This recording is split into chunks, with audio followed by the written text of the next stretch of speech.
हर हर महादेव।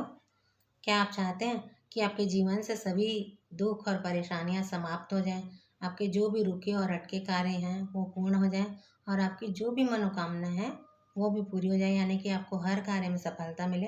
तो देखिए, अभी सावन का महीना चल रहा है। सावन का महीना आप सभी जानते हैं कि शिव जी को अति प्रिय होता है। 22 जुलाई से लेके 19 अगस्त तक सावन का महीना रहेगा। तो आज मैं आपके लिए जो उपाय लेकर आई हूँ उसे आप सावन के किसी भी दिन कर सकते हैं। और इस उपाय में आपको करना है, बहुत छोटा सा ही काम है और बहुत छोटा सा उपाय है, लेकिन आप लोग विश्वास कीजिए, अगर आप लोगों ने इस उपाय को कर लिया तो आपके जो भी मनोकामना है वो पूरी हो जाएगी, आपके सभी रुके और अटके हुए कार्य भी पूर्ण हो जाएंगे। प्लस आपकी जो मनोकामना है पूरी होने के अलावा जो आपके जीवन में दुख है, तकलीफ है, जो समस्याएं हैं, जैसे धन की कमी है, रोग है, कर्ज है, बीमारियां हैं, ये सभी भी दूर हो जाएंगी। हम सभी जानते हैं कि शिव जी को सावन का महीना अति प्रिय होता है। तो बात करते हैं कि सावन के महीने में किया जाने वाला वो उपाय कौन सा है, बल्कि इसे चमत्कारी उपाय कहा जाएगा।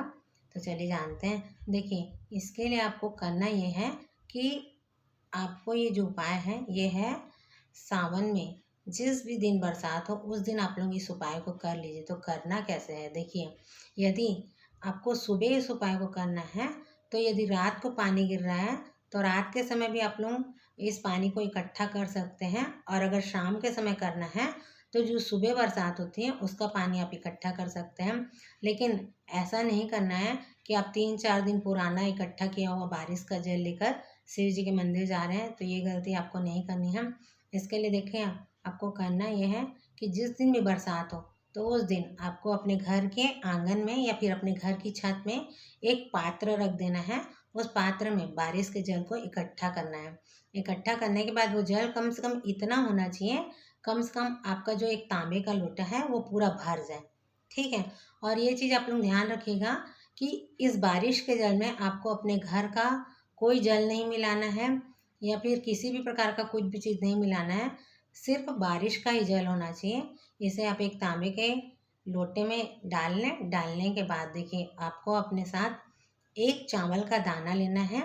और अगर आप चाहें तो ज़्यादा भी ले सकते हैं, जैसे कि 108 भी ले सकते हैं। और 108 ना लेना चाहें तो कम से कम एक दाना चावल का लेकर जाएं जो कि खंडित ना हो, यानी आखा दाना होना चाहिए। टूटी फूटी चीज़ें शिव जी के पर नहीं चढ़ाई जाती हैं। इसके साथ आपको एक बेलपत्र लेना है, मात्र एक बेलपत्र। जो बेलपत्र है उसका भी आपको बहुत ध्यान रखना है कि वो जो बेलपत्र है वो भी कटा फटा नहीं होना चाहिए, अच्छा होना चाहिए। बस ये तीनों सामग्री लेकर आपको अपने घर के आसपास जो भी शिव जी का मंदिर है, शिवालय है, वहाँ पर आप लोग पहुँच जाएं। पहुँचने के बाद देखिए, आपको करना क्या है। पहुँचने के बाद आपको जो आप ये 1 लोटा जल लेकर गए हैं, इसे आपको शिव जी के पीछे खड़े हो जाना है, यानी कि आपका मुंह जो है वो उत्तर दिशा की तरफ होना चाहिए। ठीक है। और खड़े होने के बाद आपको श्री शिवाय नमस्तुभ्यम मंत्र का जाप करते हुए इस जल को धीरे धीरे धीरे धीरे चढ़ाना है। देखिए, जल को एकदम तेजी से नहीं चढ़ाना है कि आप लेके गए और एक बार में पूरा जल चढ़ा दिया, ऐसा नहीं। जल को बहुत धीरे धीरे चढ़ाना है, एकदम पतली सी धार बनाकर चढ़ाना है। उसके बाद आपको जो बेलपत्र लेकर गए हैं उसे भी श्री शिवाय नमस्तुभ्यम मंत्र का जाप करते हुए चढ़ा दिया। उसके बाद जो चावल का दाना लेकर गए हैं, अगर 108 दाने लेकर गए हैं तो उसे आपको अपने उल्टे हाथ की हथेली में या फिर किसी बर्तन में लेकर गए होंगे, तो उसे फिर एक एक दाना आपको मंत्र का जाप करना है, श्री शिवाय नमस्तुभ्यम, और उस चावल के दानों को आपको बेलपत्र के ऊपर चढ़ाते जाना है। चढ़ाते जाइएगा। जब पूरे 108 दाने चावल के चढ़ जाएंगे उसके बाद आपको अपना नाम और गोत्र लेना है। और आपकी जो भी मनोकामना है या जो भी आपके कार्य रुक रहे हैं या अटक रहे हैं उसके लिए बाबा से आपको कह देना है। इस प्रकार आप ये उपाय को कर लेंगे तो आपकी जो भी मनोकामना होगी या रुके और अटके हुए कार्य होंगे वो पूरे हो जाएंगे। आपके जीवन से दुख और परेशानियां भी दूर हो जाएंगी।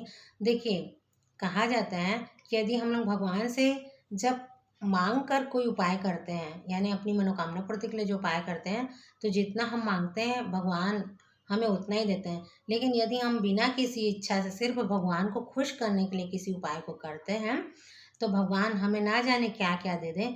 क्योंकि कहा जाता है ना, बिन मांगे मोती मिले और मांगे मिले न भीख।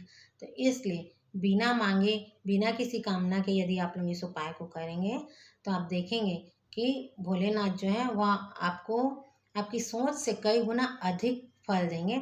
तो इसलिए सावन का पवित्र महीना चल रहा है, इस महीना में आप लोग ये बारिश के जल वाला उपाय जरूर करें। वीडियो अच्छी लगी होगी, जानकारी अच्छी लगी होगी।